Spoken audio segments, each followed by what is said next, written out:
Welcome to Joy in the Journey with Linda Sousa. This is a space where faith meets everyday life. Here we'll open the pages of Scripture together, reflect on the gentle wisdom of Jesus, and explore other spiritual writings that draw us closer to God. Whether you're looking for quiet encouragement, a moment of reflection and deeper self-knowledge, or simply a reminder that you are not walking this path alone, you've found the right place. This is your invitation to slow down, breathe deep, and find joy right here in the journey. We're so glad you're here. Hey guys, it's Linda here. How are you? So, I was going to come on and share about today's reading, but then I started looking through this book that I love, which is called The Mountain of Silence, and I haven't read it in years. It's been a long time, actually.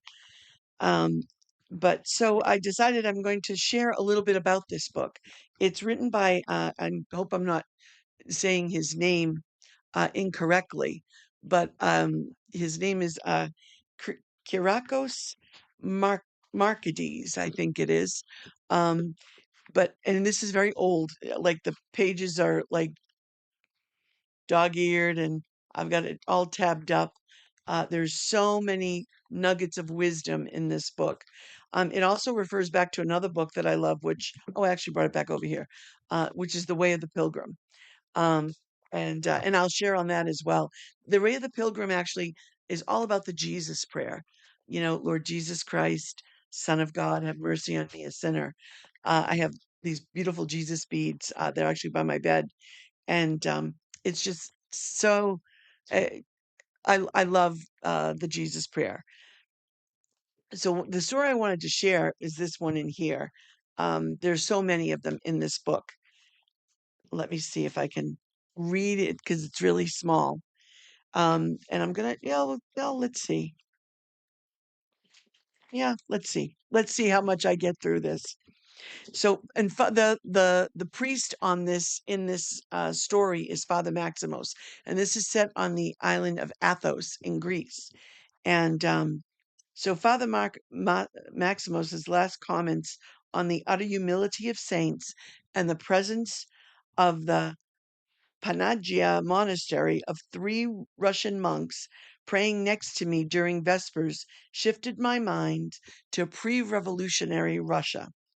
Standing there in the darkness, watching the Russian monks praying with their komabochini as they made endless prostrations in front of the miraculous icon of the Holy Virgin brought to my mind a story by Leo Tolstoy, who, like Fyodor Dostoevsky, was deeply affected by the uh, Eremitic legacy. My eyes are. I need probably maybe better glasses at this point. Um, of the Starcy, which they call which is in parentheses. It says elders. Both writers were frequent patrons of the Optima Monastery, the leading spiritual center in Russia, later destroyed by the communists. Tolstoy must have been familiar with tales of wondrous incidents related to the lives of these 3 Russian hermits. Mesmerized by the chanting, my mind shifted to the 19th century Russia, and that's what the writer of this, Kyriakos Markides, that's his intro. So, in this story that comes to mind that Tolstoy wrote was the encounter between a Russian Orthodox bishop and 3 hermits.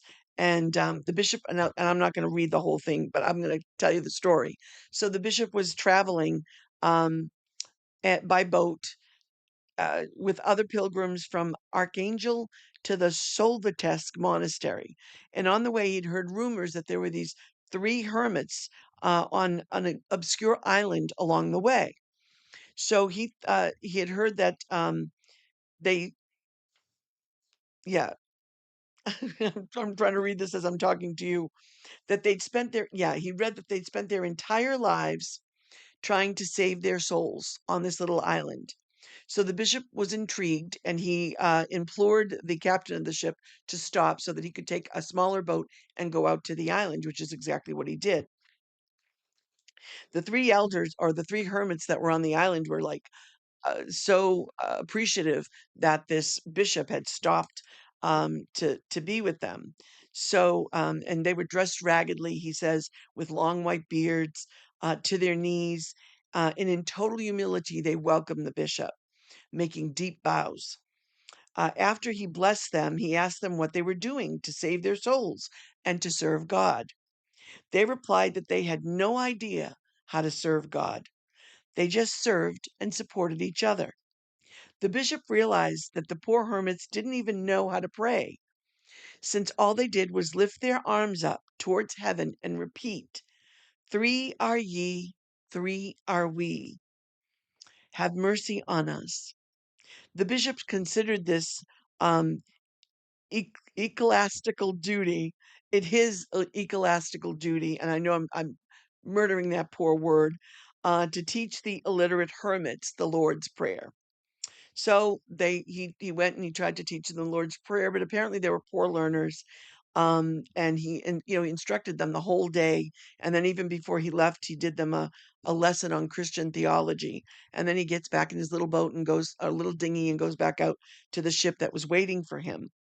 And during sunset, as the boat was leaving the island, all the passengers saw a light in the distance that filled them with fright. The three hermits were running on water as if it was dry land. I have glory bumps when I read this every time. When they came by the side of the ship, they implored the bishop to remind them of the Lord's Prayer because, poor fellows, they'd already completely forgotten it. The bishop crossed himself in awe and told the hermits to continue their own prayers, for they had no need of instruction. Then he bowed deeply before the old men and asked them to pray for him as he turned and ran. Uh, uh, yeah, bowed for deeply and prayed for him as they turned and ran back on the sea to their island. And a light shone until daybreak on the spot where they were lost to light. I've always remembered this story, this and many others in this book, which I'll come back and share again. Maybe I'll be better prepared. But what I love about this is that humility and that simple prayer. They spent their lives on this island serving each other and serving God because God is within us. So when we're serving others, we're serving Christ Himself. I mean, Mother Teresa was an incredible example of this. And she talked about that always, that, serving the poor is serving Jesus, cleaning the face of Jesus, washing the Jesus's hands, his feet, tending to him, to his wounds, to the suffering, to the homeless, to the helpless. She did so much, and she did it all for love of Christ. Because as she did her life's work, she felt she was doing it to Christ. And that's kind of what that this story reminds me of. And and I also think because I had a really tough night last night. I'm a little distracted, I'm a little overtired. I just physically I just wasn't doing well and I didn't get very much sleep. And I found it hard to pray. I know I had asked John to put on the night prayers, and I typically will fall asleep to that.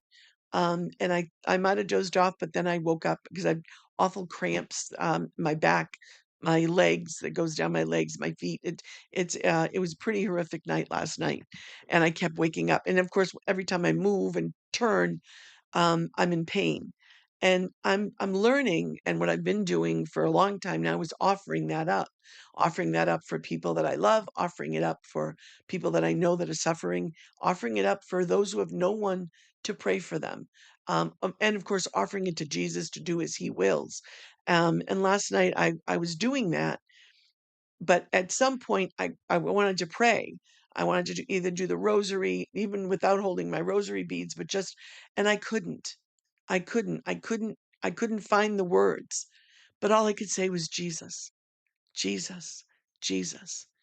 And a few times, help me, please. A few times. When I couldn't get up, I couldn't stand because sometimes my feet get in a cramped position and I can't, it takes me a while to get my foot to hit the floor to get down, and I lose my balance a little bit. But so I was thinking about that actually, and I've had this on my desk because I've been looking through it and reminding myself of some of the wonderful pearls of wisdom that I got from this book. So I had planned to either do the Divine Office or the Office of Readings or something. And today I love the vine. The gospel today was the vine and the branches, which I absolutely love. But I was compelled to share this story. So that's it, my friends. I the Mountain of Silence. So if you think about it, if you um if you're looking for a good book, it's called The Mountain of Silence: A Search for Orthodox Spirituality. I love the Eastern Rite Masses. We love, St. Basil's, and so like I think it was Pope John Paul said, we breathe out of both of our lungs, the right and the left, or the east and the west. And I'm a Roman Catholic, but I absolutely love the Byzantine rite as well. And I think that's, it speaks to this. This is like I said, it's said on Mount Athos. And maybe we'll talk about that in another podcast. But so have a blessed and a glorious night. I'm on here a little late tonight, so I'm getting ready to head off and say some prayers and get to bed. God bless you all. Love you. Bye. Our faith is living and breathing. It's part of who we are. It shows up in the everyday moments, through challenges, growth, and the quiet victories along the way. Thank you for spending this time with us today. If this podcast spoke to you, I'd love for you to like and subscribe.